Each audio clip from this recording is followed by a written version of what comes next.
Kuramya niki? Number one, kuramya ni ukwemvita. C'est l'invitation de Dieu. Ni uguhamagara Imana kuza aho tuba. Ndabisubiramo. Iyo tuvuga ngo tugeze mu mwanya wo kuramya, ni umwanya wo gutekereza ko tugiye kuzana Imana ngo ize. Reka mbivuge mu rurimi rwumva.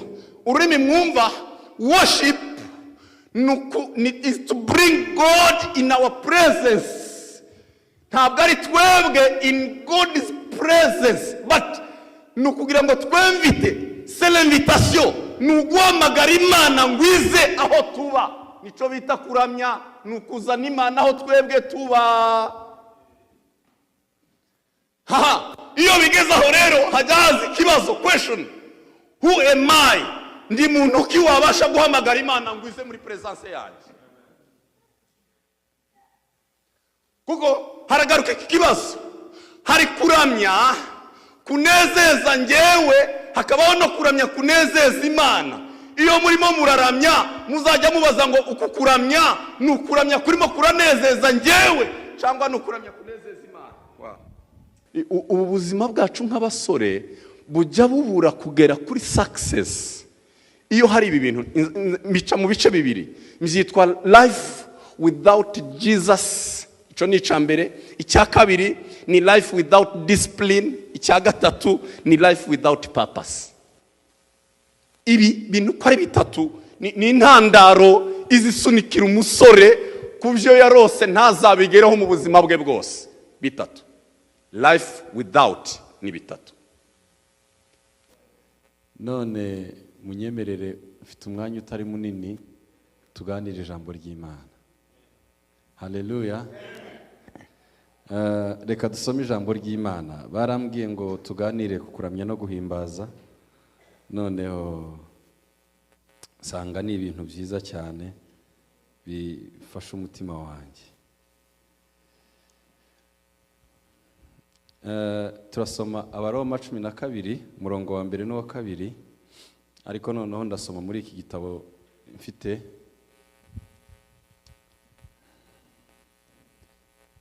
Sinzi mutunganye bino bintu ari ukuntu bitameze neza.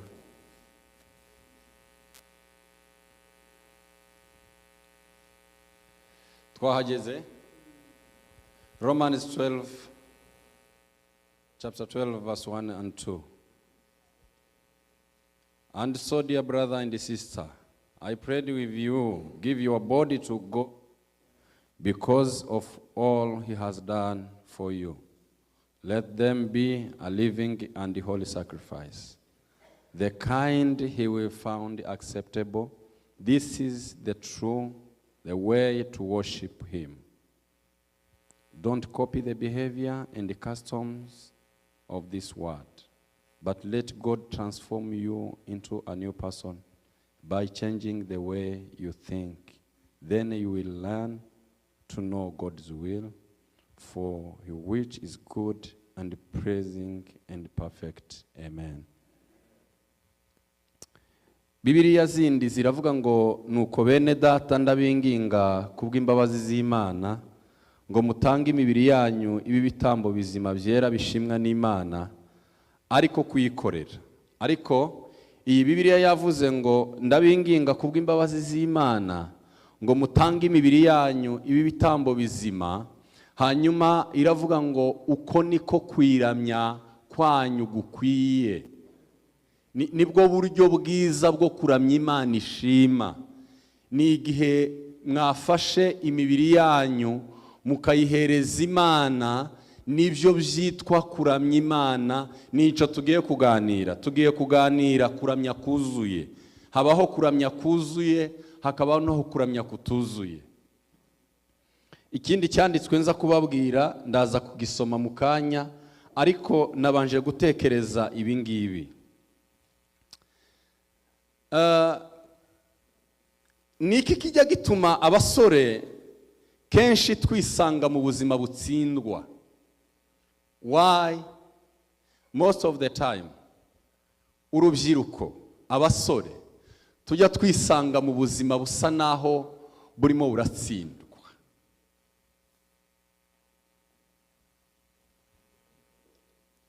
Why most of the time twebwe urubyiruko muri iki gihe twisanga mu buzima burimo burananirwa, tukaba ikibazo ku babyeyi, aho ababyeyi dusohoka umubyeyi agasigara arimo kwibaza ngo ubuse noneho ndamenya agiye he, ubuse ndamenya noneho agiye mu biki.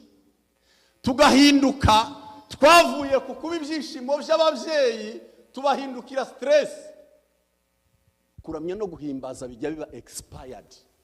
Buri Imana buri munsi iba yiteguye ko umuramyi arara imbere y'Imana bwaca mu gitondo ku cyumweru, Imana ikamuzanira kuramya no guhimbaza bishasha bisohotse mu kabuco uwo munsi agiye guhereza abantu.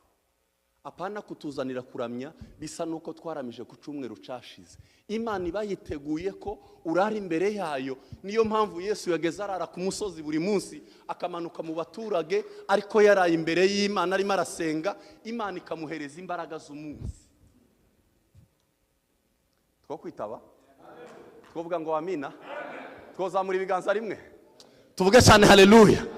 Imana iba yiteguye ngo reka ndebe ko aba baramyi hari umuhungu cyangwa umukobwa uri burara imbere yanjye arimo arasenga, nimara musunikire kuramya gusa n'ubwiza mfite none. Apana kuramya nkuko ku cyumweru, reka ndebe ko hari umuhungu n'umukobwa bari burare barimo barasenga, basengera amateraniro yo ku cyumweru, mbamanurireho imbaraga zo kuramya kutaruko mbamanurireho imbaraga zo kuramya gusha. Dawidi yaravuze ngo yashize indirimbo nsha mu kanwa kanjye. Apana indirimbo zishaje. Imana iba yiteguye, tuvuge ngo haleluya, iba yiteguye kumanura indirimbo nsha mu kanwa.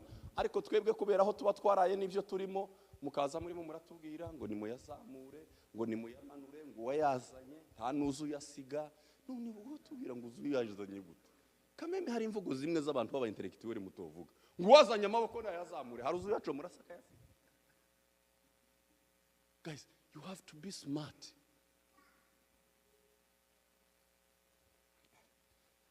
Hano ni iwaciho, ni nshaka nzonza mvuga umuntu mwizina. Mwebwe muri abahani iwacu. Nari ntangiye kubabwira ngo uzabunanirwa kugera kuri success kubera ibi bintu bibiri, life without and life with. Ndabibwira bitandatu. Nimara mbabwire kuramya kuzuye, nabwo mbabwira ibindi bintu bikeya n'Imana nsoza. Muranyemereye se ba? Amen. Hanyuma next time umundi munsi tuzategura kuramya, nzababwira kalite y'umuramyi. None turavuga kuramya, next time nzababwira attitude y'umuramyi. Attitude ni iki harya mu rurimi rwumvikana? Ni imyifatire y'umuramyi. Iyo umuntu yiswe umuramyi agira ihe myifatire. Uyu munsi bwo turareba kuramya, ariko reka mbanze mbabwire ibi bintu bitandatu. Ubu buzima bwacu nk'abasore bujya bubura kugera kuri success iyo hari ibi bintu bica mu bice bibiri. Mbyitwa life without Jesus, ico ni icambere. Icya kabiri ni life without discipline. Icya gatatu ni life without purpose. Ibi bintu ko ari bitatu ni intandaro izisunikira umusore kubyo yarose ntazabigeraho mu buzima bwe bwose. Bitatu. Life without ni bitatu. Number 1, life without Jesus. Iyo ubuzima bwawe bwashogotsemo Yesu, ntuzatekereze kuzagera ku butsinzi mu buzima bwawe. Life without Jesus ni life itazagera kuri success. Number 2 ni life without discipline. Ubuzima butagira discipline. Tujya dukunda kubinginga, bakabingingira, ese wabigenje gutya, ese wabikoze gutya. Akile nyakunda kubabaza abasore nkababwira ngo ni inyungu zande kwitwara neza. Mureke mbabwire ibi bavande. Reka mbaze nsoze ibi bitandatu nari mvuze. Ibi bitatu ni life without. Mbabwire ibindi bitatu life with. Chakane tunanirwa kugera ku butsinzi life with bad habit. Chagatanu ni life with bad choice. Ubuzima bufite amahitamo mabi, ubuzima bufite ingeso mbi. Icya gatandatu ni life with a bad role model. Iyo ngira umwanya munini nari kubasobanura ibintu uko ari bitandatu, kuko no kuba umuramyi birabanza kugusaba ibi bintu kugira ngo ubanze ubyuzuze mu buzima bwawe.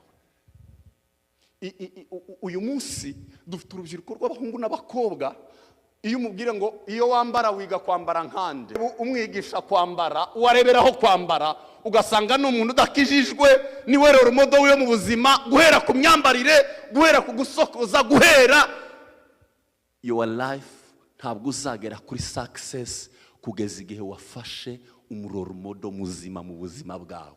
You guys,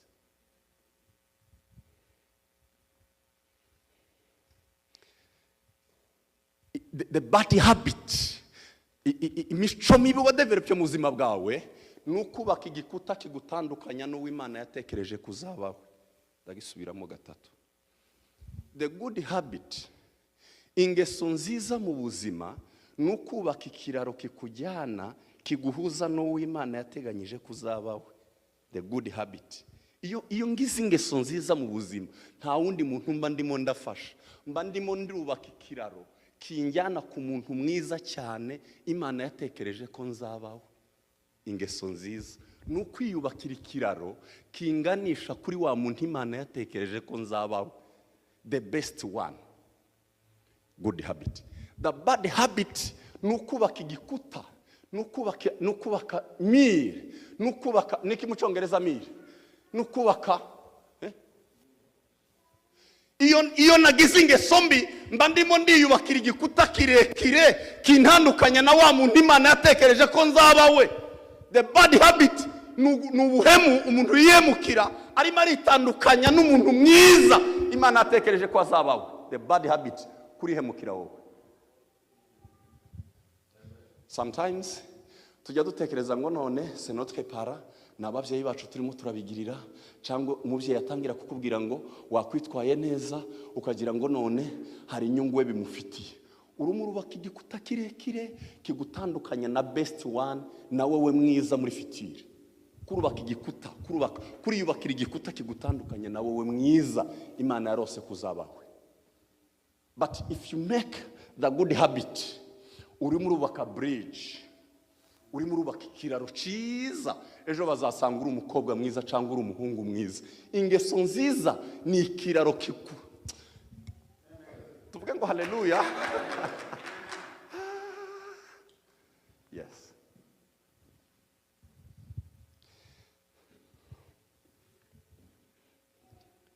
Iyo duhuriye hano mu muhana,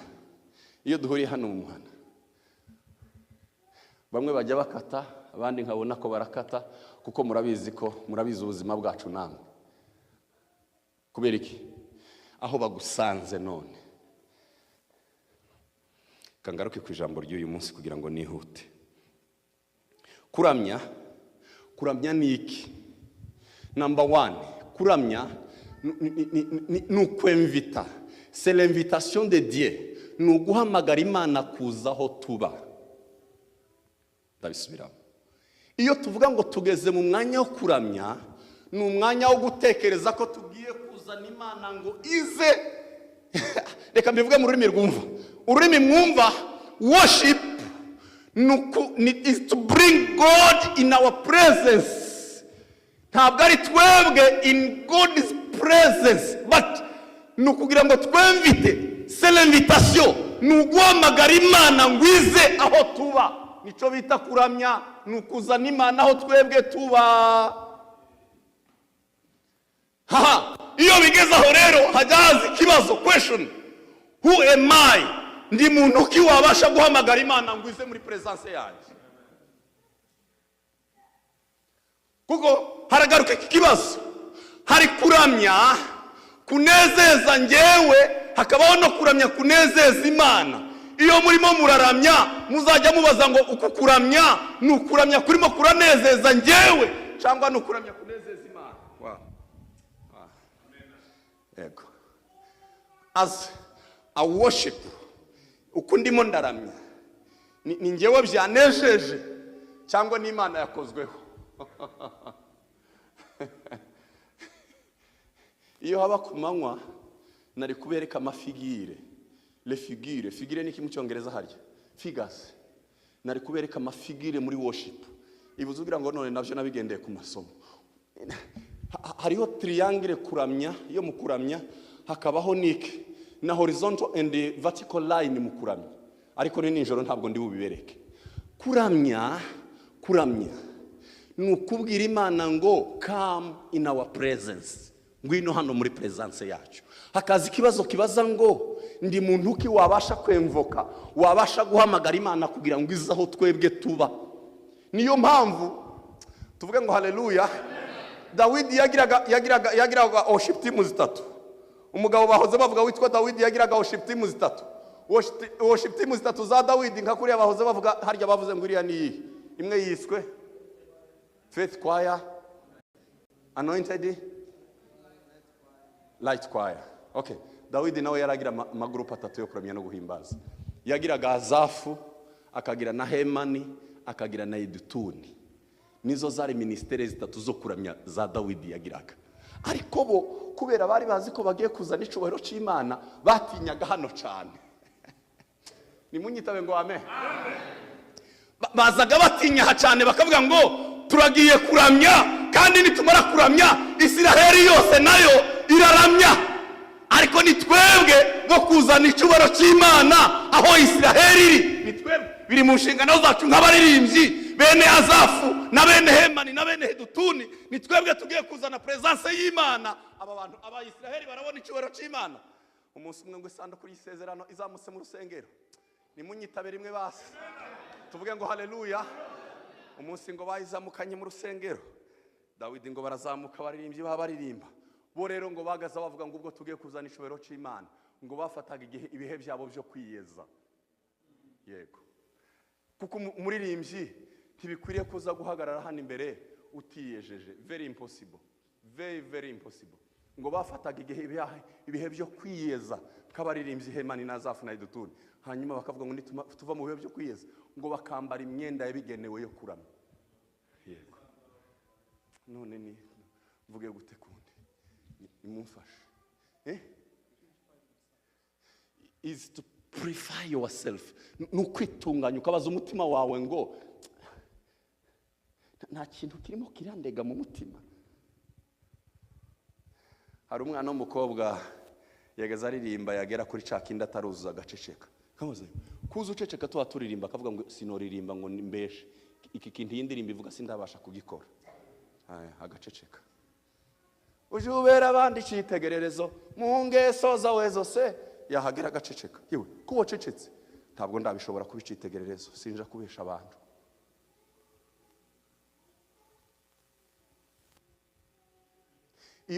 Iyo wireba wowe iyo uri muri ireba uhagaze imbere y'abantu uzubona uri qualified kuzana icubahiro c'Imana. Nukuri kw'Imana. Think about yourself. Uhagaze hano imbere. Iyo uzoza uhagarara wirebe. Uvuge ngo am I qualified? Imana indeba n'aba bantu babandeba. Ndi qualified kuba Imana yondeba ikamanura icubahiro cayo kubera njyewe. Ni kumuramya azatekereza. Izi nizo understanding iz'umuramyi. Kuko ndi wahagaze hano gusa nguze kutugirira gutya. You come here to bring the glory of God.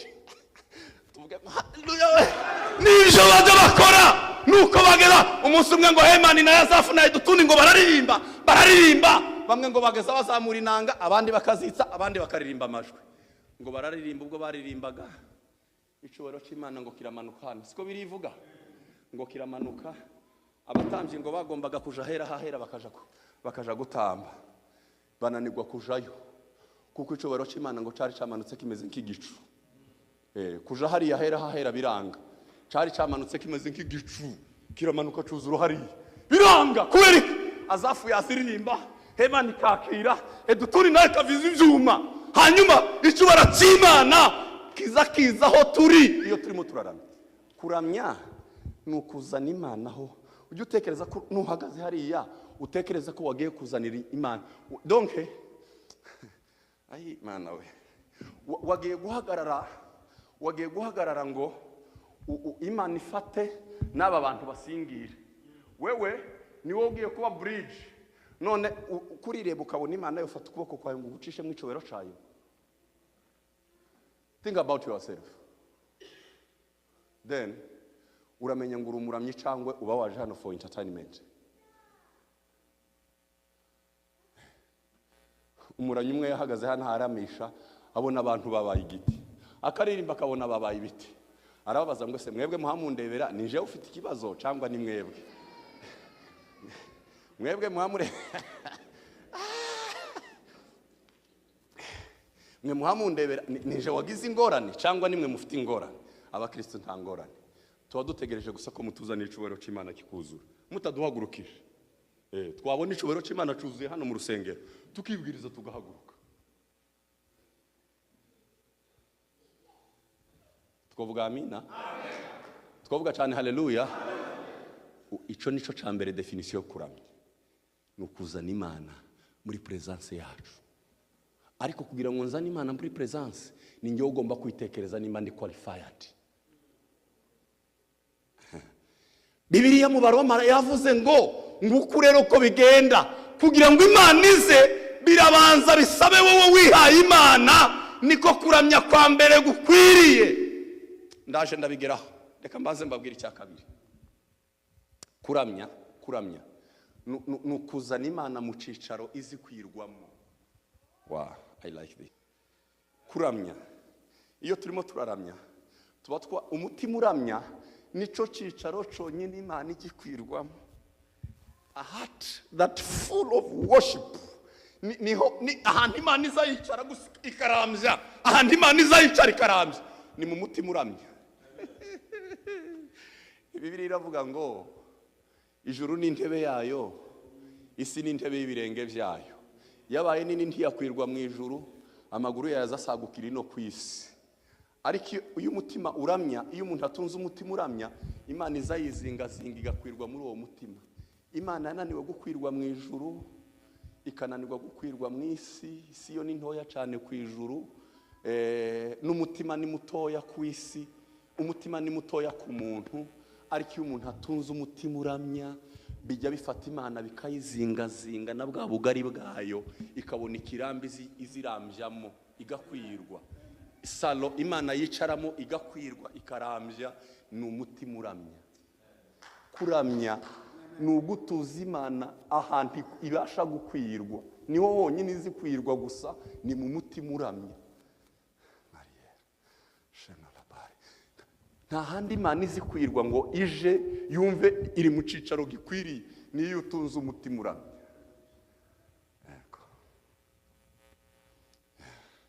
Kuramya ni icicaro c'Imana gikwiye.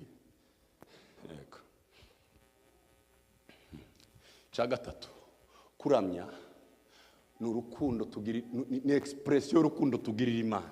Turamya bingana nuko tuyikunda. Umuntu wese azaramya biri proportion, biri ku rwego umuntu akunda mu Imana. Nta muntu urusha undi kuramya, nta urusha abandi kuramya, oya. Ahubwo turushanya kwikunda, kuko umuntu wese ayiramya proportion bingana n'urukundo ayikunda.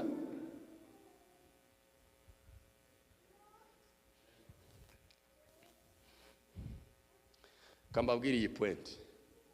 Ni bande ba anti-worship? Who is the anti-worship? Abahakanyi bo kuramya ni bande? Abahakanyi bo kuramya ni abaramyi. Aba anti. Iyo mu Cyongereza naho aba anti. Niyo nyine. Aba anti-worship n'aba worshipers. How aba worshipers baza bahinduka aba anti-worshipers? Yes. Ndabisubiramo. Your life, iyo tabayeho ubuzima busa n'icukora uwo murimo wo kuramya, ariko abahundi buzima uri umuhakanyi. Mujya muhagarara hano imbere muri abahakanyi, muri abantu worship. Kubera iki? Ubuzima bwanyu mubayeho ntabwo busa n'ubwo abaramyi, muri abahakanyi bo kuramya. When you don't live the life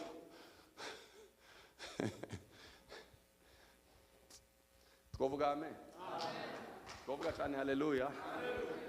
Buriya abakristo n'abana beza cyane,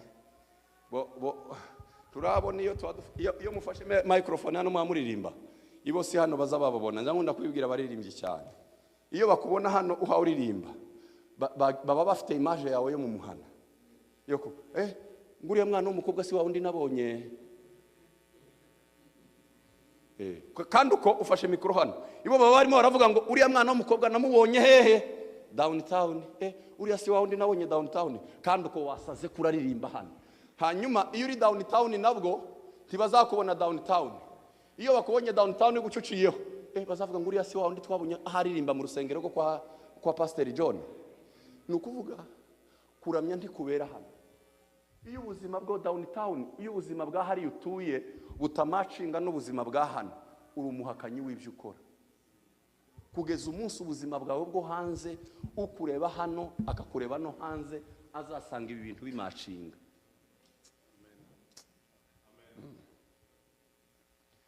Why? Kubera ko uyu munsi tutakiri ibyishimo by'ababyeyi, twahindutse stress zabo. Kubera iki? Uyu munsi ababyeyi kutugira ni stress. Kubera iki? Abakobwa ni stress, abahungu ni stress. Why? Kubera iki? Ndababwira nicyo ndi buhereho, ndababwira impamvu zigera muri zitandatu. Ibyo nkunda kwita life with and life without. Nibyo bijya bituma twisanga mu gutsindwa, tukisanga no mu buzima aho twakabaye igisubizo twarabaye ikibazo. Abo twakabereye igisubizo twarabahindukiye ikibazo. Kandi mureke mbabwire iki ngiki, tujya dutekereza ubu abantu bari muri struggle zo gutekereza future. Umuntu agatekereza, benshi bari mu kazi, abandi bari mu bindi bitandukanye. Umuntu arimo aratekereza ngo ejo hanjye hazaba hameze gute. Igisubizo cy'ejo hawe hazaza ni ama decision ufata none. Your decision today nibyo bidefining, nibyo bivuga your future. Hari umuntu turi kumwe? Hari uvuga amina? Twevuga tuzamuye ibiganza, tuvuge haleluya. Tujya dukunda kwibaza, umwana w'umukobwa ngo yabashije nyina, aramubaza ngo mama, nzabigenze nte kugira ngo nzashake umugabo mwiza? Niko umwana w'umukobwa yabashije mama we. Aramubwira ati mama, buriya rero ureba mpora nifuza kuzagira umugabo mwiza. Abaza mama ati se none mama, kugira ngo nzagire umugabo mwiza bizagenda bite? Mama aramubwira ngo igisubizo ni kimwe. Nushaka kuzabona umugabo mwiza biragusaba kuba umukobwa mwiza none. Nuba umukobwa mwiza none ni igisubizo cy'uko uzabona umugabo mwiza ejo. Ariko icyo bigusaba cyambere biragusaba kugira ngo ubanze ube umukobwa mwiza none.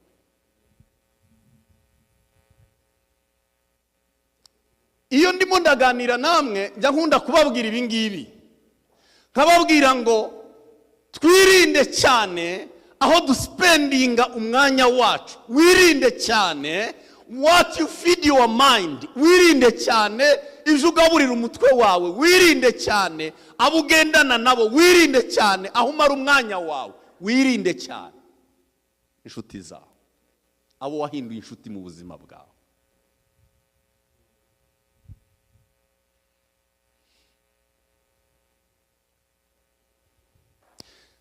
Turi urubyiruko rurimo ku expecting umusaruro mu byo tutashoye mu mwanya wacu.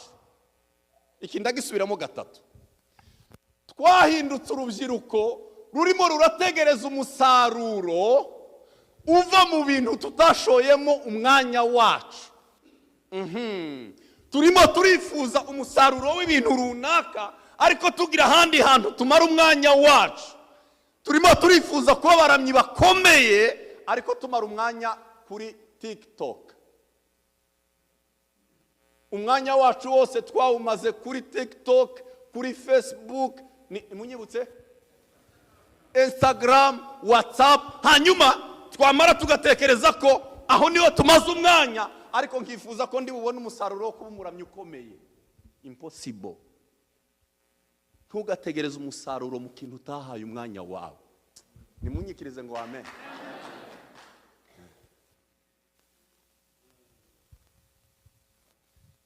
Abashaka kuba abaramyi bakomeye babishoye mu mwanya wabo. Umwanya wabo wose nibyo babamo.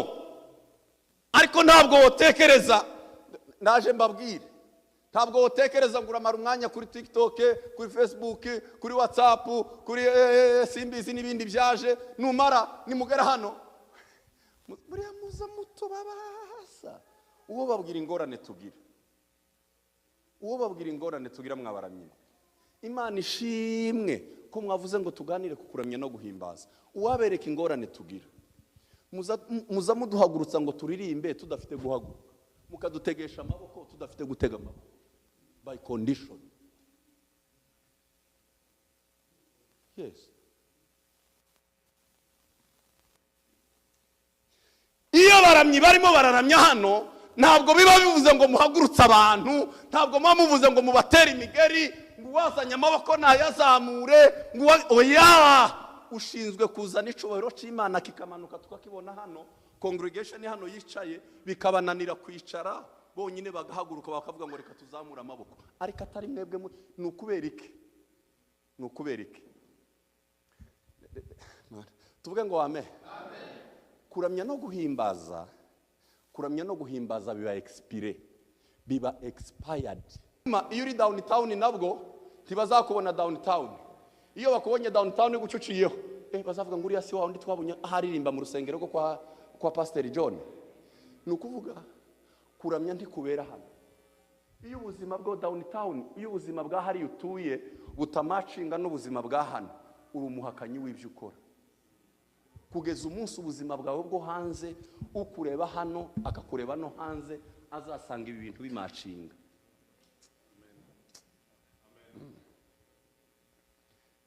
Mureke gukora amasambura. Uze hano watwereka, ariko niduhurirana nawe hari hanze dusanga uruwundi muntu, niwe muhakanyi wo kuramya. Abahakanyi wo kuramya ntabwo ari abatarizera. Nabizeye baririmba hano, tubana namwe hano mukaturirimbira, ejo tukabasanga mu bundi buzima hano hanze.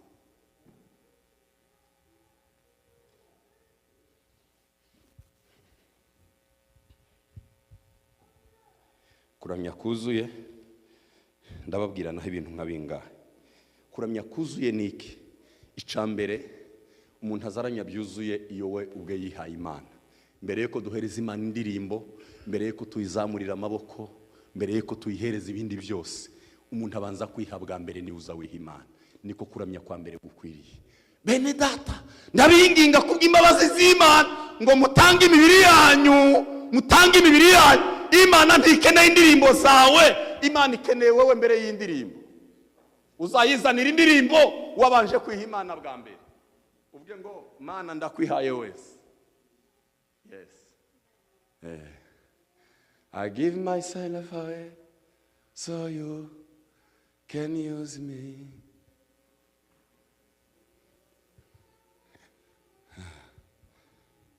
Muzamuririmba ngo ndakwihaye. Dore nguko kuramya kwa mbere. Number 1, umuramyi akeneye kwiha Imana wese.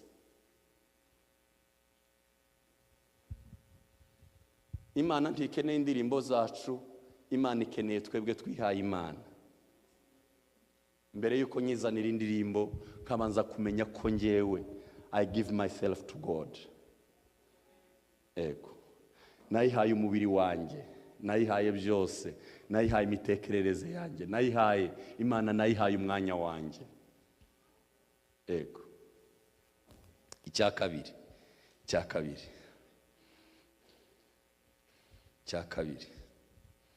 Kuramya kuzuye ni igihe ari umurimo, ari igikorwa cavuye imbere kiza inyuma. Kuramya ntabwo ari umurimo w'inyuma. Twabona babacuranzi bose bagiye. Twabona iyo twaturamya tukaririmba tukasirimba. Iyo twadusirimba. Muzabona ukuntu ari byiza. Kwa kundi mwari mutangiye gusirimba hano. Buriya kuramya nyako nuko habanza kuramya umuntu w'imbere, ni uzuvugana n'Imana.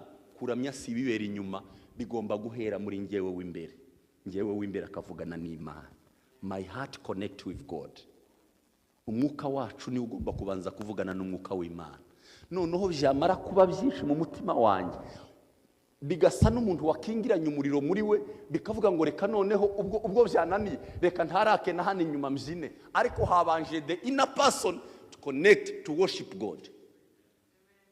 Twavuga ngo amina. Ikiza gitangira ni njyewe.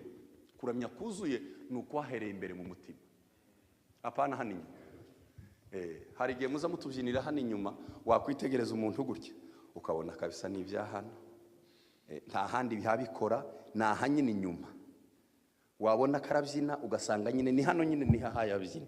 Ariko wareba mu mutima abantu n'utumana dutoya, wakwitegereza mu mutima ukabona attitude y'abaramyi. Wari wabona umuramyi wawe uririmba indirimbo yo kurira, ariko we akaririmba haseka. Haba na attitude yo kuramya. Niyo umuntu aririmba indirimbo, hari indirimbo izisaba kugira attitude runaka. Nakundaga abadive cyane, abadive i Rwanda. Abadive iyo baririmbaga, iyo bakora expression y'ibyo barimo bararirimba. Niba ari indirimbo ituma basmilinga, barasmilinga. Niba ari indirimbo irimo agahinda, bose bagaragaza agahinda. Ariko mutekereze nk'umuntu harimo araririmba Yesu ku musaraba bamutera imisumari, urimo uraseka. Guys, come on. Nta nubwo ushobora kwishira mu mwanya wa Yesu ngo urebe Yesu ku musaraba arimo arabivyuya by'amaraso. Donc nawe biri hano ku munwa ntibiri muri mukuvuga ngo yavyegereje umutima, basi ndiho navyegereje n'umutima.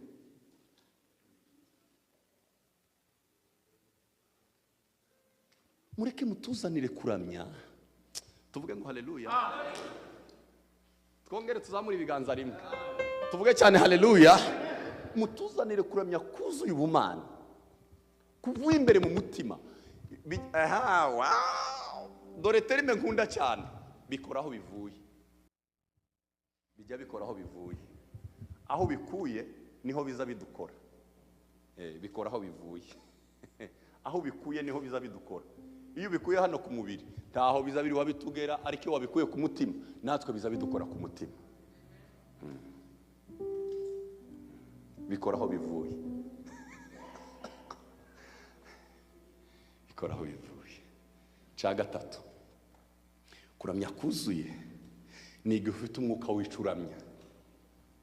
Muri Yohana ibice 4 umurongo wa 23, Bibiliya iravuga ngo nuko Yesu arimo araganira n'umugore w'umusamariyakazi, aramubwira ngo igihe kiraje ndetse kirasohoye ubwo abaramya data by'ukuri bagomba kumuramya mu mwuka, kuko Imana ni umwuka, irashaka ko bayiramya nabo baba muri uwo mwuka. Yes, kuramya kuzuye. Abi Rwanda nabana gakorari nazaga traininga, nagira gakorari nazaga ntoza, ukunda umutoza gaho kuririmba ndabunga ubundi umutoza ndi umutoza w'abaririmbyi. Najyaga mbatoza, hari ikintu nigeze kumara amezi 3 ndimo ndabigisha kivuga ngo worship, talent and experience is not enough. Kumuramya kugira talent no kugira experience, kugira inararibonye. Talent and experience is never enough muri worship. Namaze amezi 3 nza mbigisha ico kintu cyonyine. None niba inararibonye, niba kubigira nk'impano no kuba mbimazemo igihe kirekire bidahagije, biransabiki njyewe nk'umuramyi. Kuko hari igihe abaramyi bitwaza akavuga ngo n'impano yanjye njyewe nta kibazo, n'impano nta kibazo, kandi akakwereka imyaka natangiye kuririmba tukibi Burundi, none tugeze na Kentucky mbimazemo igihe. Talent and experience is not enough.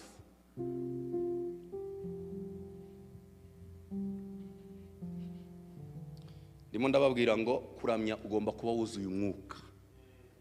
Ego Imana abaramya by'ukuri bagomba kuba ari abanyamwuka, kuko Imana baranya n'Imana y'umwuka. Yego, bagomba kuba bafite umwuka w'Imana baramya. Imana ni umwuka, irashaka ko bayiramya mu mwuka no mu kuri. Cya gatanu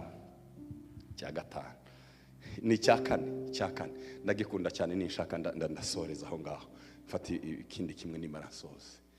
Abaramyi babwira ibanga, ntimukemere ko amajwi yanyu asumba amavi yanyu.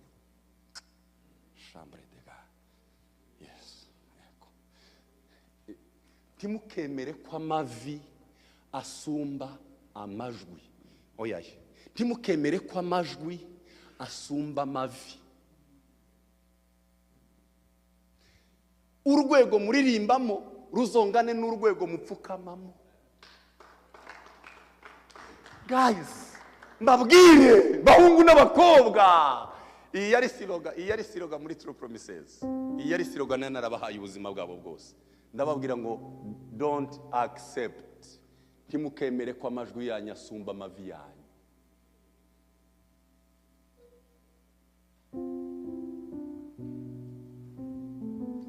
Uzi kuza kuramya utazi gupfukama ibyo ari byo, ngubwo ufite ijwi rirongorotse. Ntimukemere ko amajwi yanyu asumba amavi yanyu muri abaramyi. Kuramya kwanyu kuzohinduka zero kugeza igihe amajwi aresha n'amavi. Yo. Iyo tubabwira ngo dusenge abaramyi, tukababwira ngo nimuze dusenge, muza mutwereka ko gusenga bitabareba. Yego.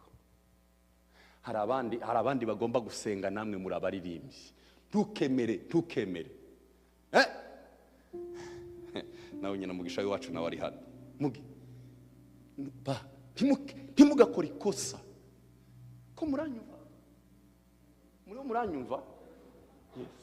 Ntukemere kugira ijwi rirongorotse ariko utazi gupfukama icarico. Ntimuzakora ayo makosa. Amajwi yanyu azareshe n'amavi yanyu. Urwego rwanyu rwo kuririmba ruzareshe n'urwego rwanyu rwo gusenga.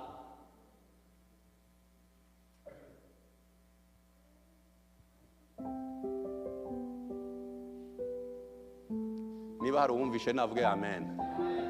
Twabivuga tuzamuye ibiganza rimwe twitabe rimwe haleluya. Ikico ndagikunda cyane, nkunda gusenga byarananiye. Mana we uzonshoboze kubasha gusenga. Umuririmbyi kirazira kuba umuririmbyi usenga, kirazira. Ahubwo biragusaba kumunya amasengesho w'umuririmbyi.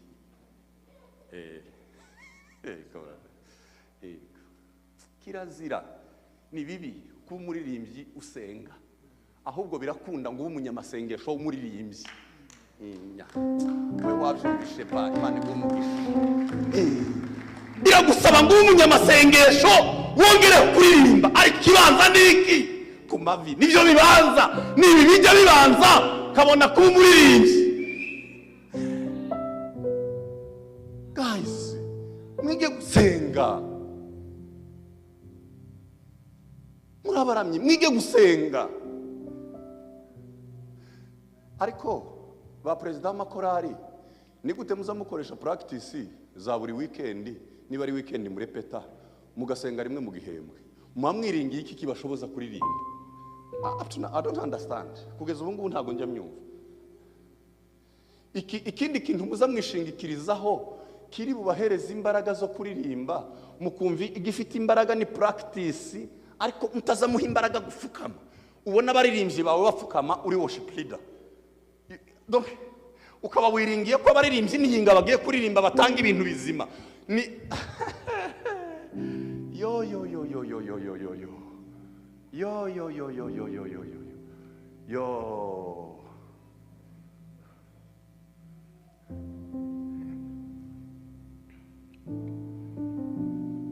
Timuzamubona ko nkunda kugenda kubwiriza iwabandi. Muzamubibona? Murabizi? Hano umwana abantu bose barabizi. Mba nagiye. Uwo babwira ngo mba nasenze bingana gute? Si byarananiye nyine. Ariko nyine nzasenga. Kuriya ndi umuvuga butumwa, abantu babiteguye ko ngiye kuvuga ubutumwa. Niko baramyi baba bameze. Niyinga baba biteguye nk'abavuga butumwa bakomeye, bagombye kuba basengeye ibyo bagiye gukora kugira ngo bagaburire abantu.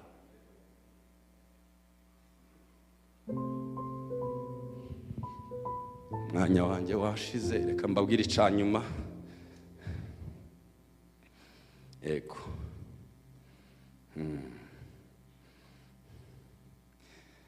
Ibindi ndabisiga. ariko reka mbabwire bibiri byonyine. Turacari kumwe ba? Twozamura amaboko. Tuyazamure rimwe. Tuvuge cyane ngo haleluya. Ndota umunsi umwe dufite worship team nziza. Nagiye Tennessee, ngo ngere Tennessee nsanga bafite worship team ya Tennessee. Iyo bategura umukutano Tennessee, amakanisa azafunga niyinga yose bakaja hari igiterane yose uko angana. Nahageze bari mu cyumweru ca gatanu, ivyumweru bine bishize nta basengeri wabo, nta korari bagira ngo korari ngo niyaka ngo nkuko ingizi mwatumiye bagira worship team ya Tennessee nizira.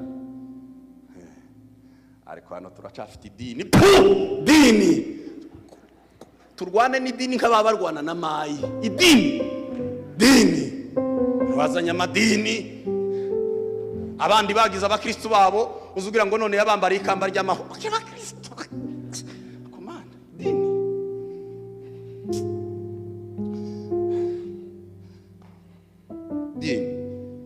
idini ryabuje abantu gukizwa neza.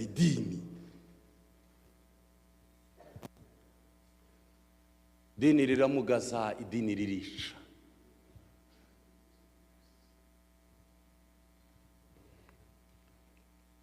Kuramya kuza kuba kuzuye iyo kuramya byabaye ubuzima bwawe. Nimvuga kuramya bwabaye ubuzima, ni kuramya ko muri private life, ariko kwinshi cyane kuruta kuramya kuri muri public life. Ndabivuga kamisubire. Ntukemere ko kuramya kwawe ko muri public kuba kungana no kuramya kwawe ko muri private life. Ubundi kuramya kwacu byagombye kuba biri ubuzima bwacu tubayemo bwa minsi yose, tukaza gushowinga people a little life, akantu gatoya cyane kisaha imwe nkiri mumaze muhamuramya, ariko ubundi buzima bwanjye bwose mbayeho bwo muri private life bukaba ari ubuzima bwo kuramya. Ariko twebwe kuramya byahindutse a small event, agace gatoya kisaha imwe. No, kuramya kuzuye ni ukuramya byabaye ubuzima.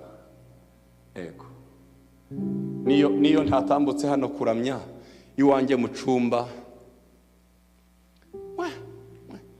muzamuja gukora iki mu byumba ubundi? Barambwiye ngo mu byumba muzamuja kugira gute? Muzamuja kuramya, mwamugiye kuramya hariya mu byumba muba.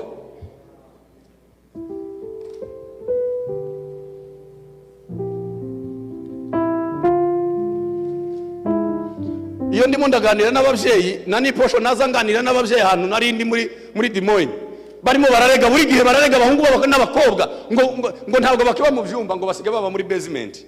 Noneho ngo byarahindutse ngo basiga baba muri basement. Muzamujya gukora iki muri basement? Ejo bundi nari muri Canada, umutima urangi ndakumbura gusanga umukobwa wicaye na Bibiliya hasoma Bibiliya, ndamukumbura amarira aramanuka ku maso. Kumbuye kubona umukobwa wicaye na Bibiliya atari kuri TikTok. I miss that kind of game. Nimutekereze umukobwa, gusanga umukobwa wicaye na Bibiliya ari mararira asoma Bibiliya. Uyu mukobwa ndamukumbuye pe. Muzondangira hari, muzomundangire kuko umutima wanjye uramukumbura. Ndababwiza ukuri. Barahari. Tawe nzobona.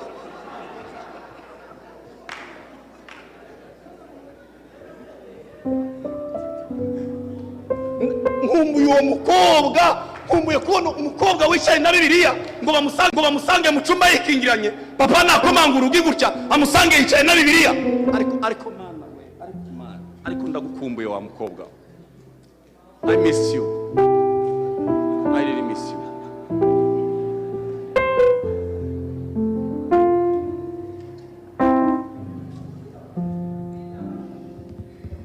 Abana bakobwa twabanaga, nigeze gusanga umwana w'umukobwa amaze iminsi 3 mu butayu ataririmba ngo dutahe tugenda tuba tumuhembuzi imifumba. Twagiye mu butayu na gatanu dusanga yagiyeyo na kabiri, iwe na Bibiliya yiwe gusa. Amaze iminsi 3 atarya atanywa ngo tuje kugera n'iposho ntago yari akibasha kugenda, ari muri Bibiliya yiwe, nta telefone ngo nicare ndavuga ngo mana nokongera kubona hehe umwana w'umukobwa utari kuri TikTok ngo nsange yicaye na Bibiliya arimo arasoma Bibiliya, amarira arimo aramanuka ku maso, ari hehe bene uwo mukobwa? Ari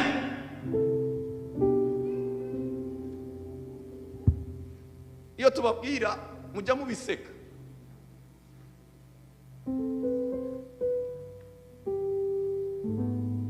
Kuramya ntabwo ari event, no. Dukumbuye abana b'abakobwa n'abahungu ukomanga ku cumba ukamubwira ngo sorry papa naza nsenga, mama sorry nauze nsenga mu cumba cyanjye. Dukumbuye aba bahungu n'abakobwa.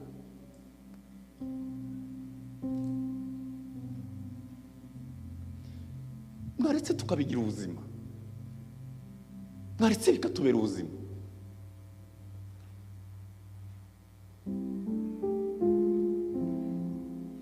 Kadusenga Imana. Ushaka kuba umaze igihe ubyifuza ariko bikakunanira. To be a true worship, kuba umuramyi nyawe, haguruka dusengana Imana. Yego. Ariko tubwire Imana ngo Bibiliya iravuga ngo igihe cyo Imana igiye irengagize igihe cyo kutamenya, Imana igiye ibyirengagiza. Ariko aho tubimenyeye tubwire Imana ngo turaje imbere yawe. Ntacyo byaba bimaze, ntacyo byaba bimaze. Hari igihe bajya bavuga ibintu bakavuga guys mugende mukunde Bibiliya muyigire inshuti. Niba uri umuramyi wihindura ubuzima bwawe, iyi ngiyi kubera inshuti. Muri telefone yanjye ku rusengero iwacu twarabikoze, twabikanguriraga n'abandi, sigaranyemo WhatsApp yonyine, nayo no kubera intambara z'iwacu. Iyo bitajya kuba intambara z'iwacu nayo nari kuba narayikuyemo, ariko kubera umutima w'urukundo nkundi muhira byarananiye gukuramo WhatsApp ngo menye amakuru y'iwacu. Nta yindi application nimwe iba muri telefone yanjye, nta TikTok ngira, nta Instagram ngira, nta Facebook ngira, nta Messenger ngira, nta mwanya no bibonera. Kubera iki? Ndi committed, hari ibindi ndi committed kujya gukora. Yego. Ureke dusenga Imana, ariko ureba aho wari uhagaze nk'umuramyi, ugira icyumba kimwe uvamo winjire mu yindi dimension.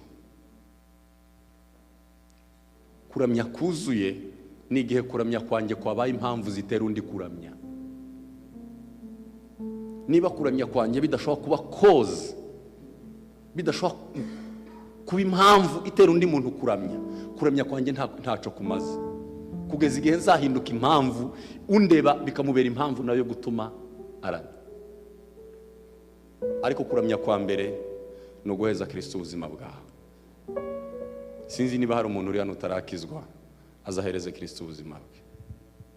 Hari ibintu tujya dukinisha, ibi bintu by'Imana bamwe ibintu bibiri, habamo umugisha hakababona umuntu ubuvumo. Iyo ubikoze neza ugira umugisha, iyo ubikoze nabi ugira umuvumo. Ariko niba uri hano utarakizwa ngo inohereze Kristo ubuzima bwawe.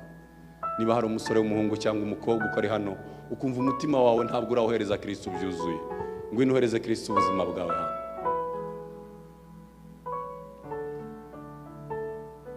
Niba hari utarakizwa ngo ino tugusengera Imana. Kandi niba twese dukijijwe dusenga Imana, ari kubwira Imana ngo ndakwihaye wese, kugira ngo indirimbo zanjye uzemere nukubanza kunyemera. Ndakwihaye Imana. Reka turambure ibiganza byacu dusenga Imana. Mwami Yesu Kristo w'i Nazareti, ijambo ryawe rirambwira ngo ubu nibwo bugingo buhoraho ko tukumenya wowe Mana. Nella le varité mendiza garie de la fa et jabre de varité qu'escation incarme de varière. Ayi Mana we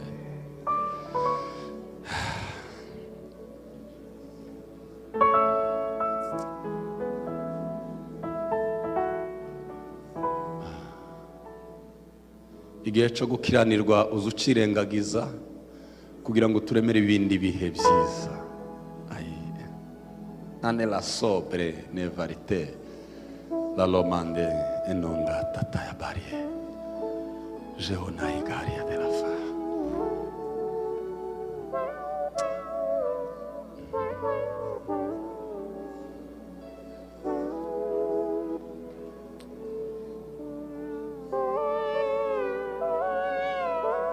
Nguhayo mutima wanje mwami utegeke uzurukundo imbaraga zo mwijuru. Nguhayo mutima wanje mwami utegeke uzurukundo imbaraga zo mwijuru. Alo Yesu mwana w'Imana. Oh Yesu, oh Yesu, turakwihaye Mana. Lila Yesu Kristo w'i Nazareti, nyir'imitima, iyi mitima ni yawe, yaba abahungu n'abakobwa, urubyiruko mwami Yesu, abagabo n'abagore. Haleluya Yesu. Wirengagize Mana igihe cy'ubujiji twakuramye bitari byo, ariko twemere kandi Mana turakwihaye Kristo, turakwihaye Kristo. Nela bredezaya graye Yesu mwana w'Imana, utwinjize mu yindi dimension Mana, aho tukuramya atari twebwe twishima gusa, ahubwo nawe wishime. Aho atari bikora ku mitima yacu gusa, ahubwo tukuramye bikora ku mutima wawe Mana. Mwana w'Imana Kristo, mwana w'Imana Kristo, mwana w'Imana Kristo, mwana w'Imana Kristo.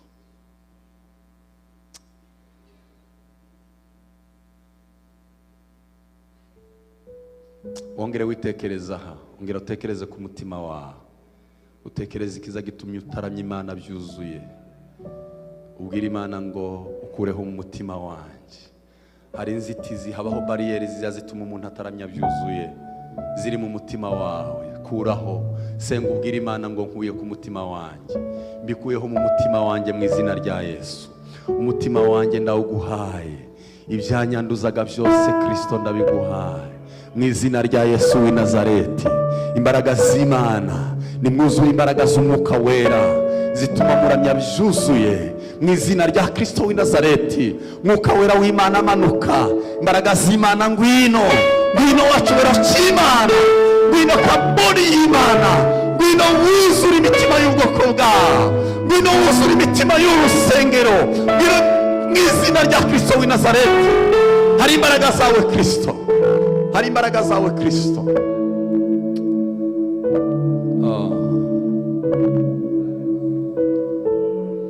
Akoze Mana, tuguhaye icyubahiro mu izina rya Yesu.